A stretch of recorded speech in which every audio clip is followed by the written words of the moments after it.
இது நாங்கள் பொது காலத்திலே 22ஆம் வாரத்தில் இன்று வியாழக்கிழமைக்கு நாங்கள் கால் பதிக்கின்றோம். எனக்கு பிரியமானவர்களே, இன்றைய வார்த்தை நாங்கள் வாசிக்கின்ற பொழுது அவர் இன்று கெனசரத் ஏரி கரை பகுதிகளிலே திரளான மக்கள் கூட்டம் இருக்கின்ற பொழுது அவர் அந்த இடத்திலே இறை வார்த்தை பகிர்ந்து கொள்ளுகின்ற பொழுது மக்கள் அவரை நாடி செல்லக்கூடியவர்களாக, அவரோடு கூட்டம் கூட்டமாக அந்த இடத்திலே அவரை பார்ப்பதற்கு செல்லக்கூடிய மக்கள் இருக்கின்ற பொழுது அதனூடாக உங்களையும் என்னையும் அழைத்து நிற்பது, என்னுடைய வாழ்க்கையிலே நாங்கள் யாரை தேடி செல்லுகின்றவர்களாக இருக்கின்றோம்? உண்மையாகவே யாரின் மீது விசுவாசத்தை நாங்கள் வைத்தவர்களாக இருக்கின்றோம்? யாரை நம்புகின்றோம்? இந்த உலகத்திலே இருக்கின்றவற்றுக்கு இவர்களை நம்பி வாழ்கின்றோமா? எங்களை மாத்திரம் நாங்கள் நம்பி வாழ்கின்றோமா? யாரின் மீது விசுவாசத்தை கொண்டு வாழ்கின்றோம்? அவர் எங்களுடைய வாழ்க்கையிலே புதுமைகளை செய்கின்ற கடவுளாக இருக்கின்றார் என்று எனக்கு தோன்றுகின்றதா? எனக்கு தெரிகின்றதா? என்னால் புரிந்து கொள்ள முடிகின்றதா? உண்மையாகவே என்னால் உணர முடிகின்றதா? அந்த ஆற்றல் என்னிடம் இருக்கின்றதா? அந்த ஆன்மீகம் என்னிடம் இருக்கின்றதா என்று நாங்கள் சிந்தித்து பார்க்க வேண்டும். திரளான மக்கள் கூட்டம் இயேசுவை நாடி செல்லுகின்றார்கள்.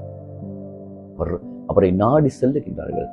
அவர்களுடைய வாழ்க்கையிலே அவர்களுக்கு ஒரு தேவைப்பாடு இருந்தது. அந்த தேவைப்பாடை நிறைவேற்றிக் கொள்வதற்காகவே இயேசுவை நாடி செல்லுகின்றவர்களாக இருந்தார்கள்.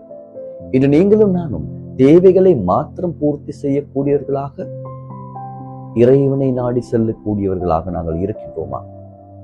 அப்படி நாங்கள் இருக்கின்றோமானால் நாங்கள் சிந்தித்து பார்க்க வேண்டும். உண்மையாகவே என்னுடைய உள்ளார்ந்தும் என்னுடைய தேவைகளை மாத்திரம் பூர்த்தி செய்வதற்கு நான் இறைவனை தேடி செல்லக்கூடியவனாக இருக்கின்றேனா?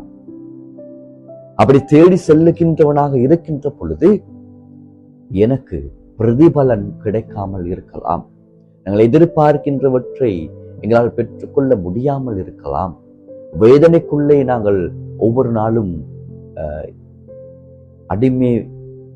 அடிமைப்பட்டவர்களாக அல்லது வேதனைக்குள்ளே வாழ்ந்து கொண்டிருக்கின்றவர்களாக நாங்கள் இருக்கலாம்.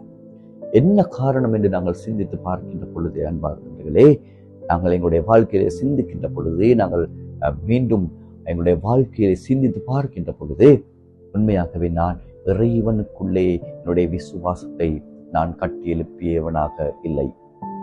என்னுடைய விசுவாசம் மற்றவர்கள் மீது காணப்படுகின்றது. என்னுடைய விசுவாசம் இந்த உலகத்தின் மீது காணப்படுகின்றது. என்னுடைய விசுவாசம் இந்த உலகத்திலே வீணற்ற பொருட்கள் மீது அல்லது நிலையற்ற பொருட்கள் மீது என்னுடைய விசுவாசம் இருக்கின்றது, அடிப்படையாக இருக்கின்றது. அப்படியாக இருக்கின்ற பொழுது உண்மையாகவே எனக்கு பிரதிபலன் கிடைக்காமல் போகலாம்.